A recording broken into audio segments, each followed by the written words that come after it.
அல்லாஹ் சுப்ஹானஹு வ தஆலா இந்த முனாஃபிக்குடைய அடையாளங்களை சொல்றார். கொஞ்சம் படிப்போம். சந்தேகம் உள்ளவங்க மார்க்கத்தில் எப்பயுமே சந்தேகமாக இருப்பார். மார்க்க விடயங்களை தெளிவாக செய்ய மாட்டார்கள், பொழுதுபோக்குக்காக செய்வார்கள். அல்லாஹ் சொல்றார், இன்னல் முனாஃபிகீன யுகாதிஊனல்லாஹ வ ஹுவ காதிஉஹும். முனாஃபிகீன்கள் அல்லாஹ்வை ஏமாத்துறாங்க. யுகாதிஊனல்லாஹ் வ ஹுவ காதிஉஹும், அவர்களை அல்லாஹ் ஏமாத்துவான். அல்லாஹ் என்ன சொல்றா? நீங்க எங்களை ஏமாத்துறீங்களா? எங்களோட முஸ்பாத்தி பண்றீங்களா? உங்களையும் நாங்க ஏமாத்துவோம்.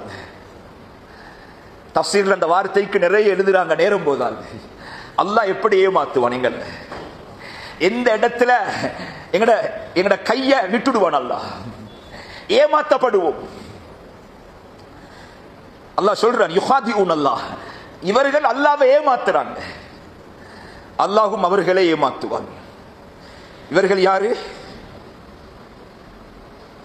வஇதா காமு இலஸ்ஸலாஹ், தொழுகைக்கு வந்தா, தொழுகை என்று சொல்லும் பொழுது, தொழுகையுடைய அழைப்பு வரும் பொழுது, காமு குசாலா, தொழுகையில சோம்பேறிகள், தொழுகையை கணக்கெடுக்க மாட்டார்கள், தொழுகைக்கு முக்கியத்துவம் கொடுக்க மாட்டார்கள், பாங்கை மதிக்க மாட்டார்கள், பாங்குக்கு பதில் சொல்ல மாட்டார்கள்,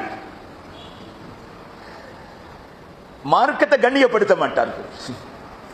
அல்லாஹ் சொல்றான், வைதா காமு இல ஸலாத்தி காமு குசாலா, சோம்பேறிகள். தொழுகையாளிதான், ஆனா சுபஹுக்கு வர மாட்டார்கள், சோம்பரம். எலும்பி வரலாம், வீட்டில் தொழுகிறார்கள் என்று சொல்லப்படுகிறது, கலா செய்கிறார்கள், தொழுகையை வீணாக்குகிறார்கள். யார் இது? முனாஃபிகீன்கள். சந்தர்ப்பம் இருந்தா தொழுவாங்க, சந்தர்ப்பம் இல்லாட்டி தொழுகையை விடுவாங்க. இப்ப கொஞ்சம் டயர்ட், இப்ப கொஞ்சம் நேரம் இல்லை, கொஞ்சம் பிஸி, கொஞ்சம் சீசன் வந்துட்டா தொழுகைக்கு கவனம் இல்லை, தொழுகையில பொடிபோக்குத்தனம், தொழுகையை மண்ணாக்கி விட்டார்கள். அல்லாஹ் சொல்றா, முனாஃபிகீன்களுடைய அடையாளம். இப்ப உறுதி உள்ளவன், போலீஸ்காரனை பத்தி நம்பிக்கை உள்ளவன் போலீஸுக்கு பயப்படுவான், அரசாங்கத்துடைய அதிகாரிகளை பற்றிய பயம் உள்ளவன் அதிகாரிக்கு பயப்படுவான். அல்லாஹ்ட நம்பிக்கை அவனுக்கு இல்ல, உள்ளத்துல நிஃபாக்தனம், நடிப்பு. அவன் அல்லாஹ் சொல்றான், அவர்கள் அல்லாஹ்வை ஏமாத்துகிறார்கள், அல்லாஹ்வும் அவர்களை ஏமாத்துவான். இரண்டாவது தன்மை, இதா காமு இல ஸலாத்தி காமு குஸாலா, சோம்பேறிகளாக தொழுவார்கள். மூணாவது தன்மை, யுராஊனன் நாஸ், மக்கள் பார்க்கிறதுக்காக செய்வார்கள். அவங்களுக்கு பேர் புகழ் வேணும், தொழுகைக்கு வார அடுத்தவன் பார்க்கிறதுக்காக, தொழுகையாளிகள் என்று அடுத்தவர்கள் சொல்லணும். உம்மாவுக்கும் வாப்பாவுக்கும் பயந்து மகன் பள்ளிக்கு வருகிறான், ஊர் மக்களுக்கு பயந்து அடுத்தவன் பள்ளிக்கு வருகிறான், மஸ்ஜிதுடைய நிர்வாகத்துக்கு பயந்து பள்ளிக்கு வருகிறான். ஏன் நிர்வாகத்துக்கு பயம்? நோம்புல எங்களுக்கு நோம்புடைய ஏற்பாடுகள் ஒன்றும் நிர்வாகம் செய்ய மாட்டாங்க, ஜக்காத்து தரமாட்டாங்க. அந்த பட்டியல்ல என்ற பேரை போட்டுக் கொள்ளணும்டா பள்ளிக்கு போகணும், வரணும், தொழுகையாளிகள் என்ற அடையாளத்தோடு இருக்கணும்.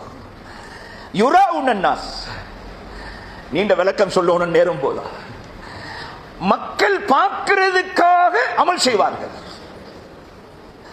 அந்த தன்மையை விட்டும் அல்லாஹ் என்னையும் பாதுகாப்பான், உங்களையும் அல்லாஹ் பாதுகாப்பான். அடுத்தவன் பார்க்கிறதுக்காக செய்வார்கள். நாலாவது சொல்றா, வலா யذ்குரூன அல்லாஹ இல்லா கலீலா, அவங்க அல்லாஹ்வை திக்ர் செய்ய மாட்டாங்க. தொழுகைக்கு பின்னால சுப்ஹானல்லாஹ், அல்ஹம்துலில்லாஹ், அல்லாஹு அக்பர் செய்யறதுக்கு சான்ஸ் இல்ல, சந்தர்ப்பம் இல்ல. லா இலாஹ இல்லல்லாஹ் ஒரு தடவை சொன்னா வானம் பூமி நிறையும் அளவுக்கு நன்மை அல்லாஹ் எழுதுவான். சுப்ஹானல்லாஹி வ பிஹம்திஹி சுப்ஹானல்லாஹில் அலீம் 1,24,000 நன்மை எழுதப்படும். மீசான கணமாக்கும். ஒரு சுப்ஹானல்லாஹ் சொல்றதுக்கு நேரம் இல்லை, ஒரு லா இலாஹ இல்லல்லாஹ் சொல்றதுக்கு நேரம் இல்லை, குர்ஆன் எடுத்து ஓதுறதுக்கு நேரம் இல்லை. இன்றைக்கு வெள்ளிக்கிழமை நாள் சூரத்துல் கஹ்ஃப் ஓதுறது முக்கியமான சுன்னா. இந்த மஸ்ஜிதில் இருக்கிறவங்கள்ட்ட கேட்கிறேன், நீங்க உங்க உள்ளத்துல கையை வச்சு கேட்டு பாருங்க, இன்றைக்கு சூரத்துல் கஹ்ஃப் ஓதினேனா இல்லையா? குர்ஆன்ல எத்தனை பக்கத்தை ஓதினேன்? இன்றைக்கு ரமலான் மாசத்துல கொஞ்சம் ஓதினோம், ரமலான் முடிஞ்சு குர்ஆனை திறந்தேனா குறைஞ்சபட்சம் ஒரு யாசீனையாவது. இன்றைக்கு யாசீன் பரக்கத்துக்கு வியாபாரிகள் என்ன செய்வாங்கண்டா, ஒரு இமாம, ஒரு ஹஸரத்தை, ஒரு முஅஸ்ஸினை கூப்பிட்டு கடையில யாசீன் ஓதுங்க. அல்லாஹ் சொல்றா, அவங்க zikr செய்ய மாட்டாங்க. வலா யذ்குரூனல்லாஹ இல்லா கலீலா. தொழுதாலும் கோழி கொத்துற மாதிரி தொழுதுட்டு போவாங்க. ருக்குவல சுஜூதுல zikr செய்ய மாட்டார்கள். இது நாலாவது தன்மை. அதோடு சொல்றா, முதப்தபீன பைன ذلك. அவங்க தடமாறுவாங்க, அங்கே இங்கே தடமாறுவாங்க. லா இலாஹா உலாஇ வலா இலாஹா உலாஇ. அவங்க அங்கேயும் இல்லை இங்கேயும் இல்லை. இதெல்லாம் யோசனை பண்ணுங்க, எனக்கிட்ட இருக்குதான்னு பாருங்க. அல்லாஹ் என்னையும் உங்களையும் பாதுகாப்பான். இந்த தன்மை இருக்கும்டா நாங்க ஈமான்ல உறுதிப்பாடு இல்லாதவர்கள். ஈமான்ல உறுதிப்பாடு இல்லாட்டி நிஃபாத்தனம் எனக்கிட்ட வந்து விட்டது.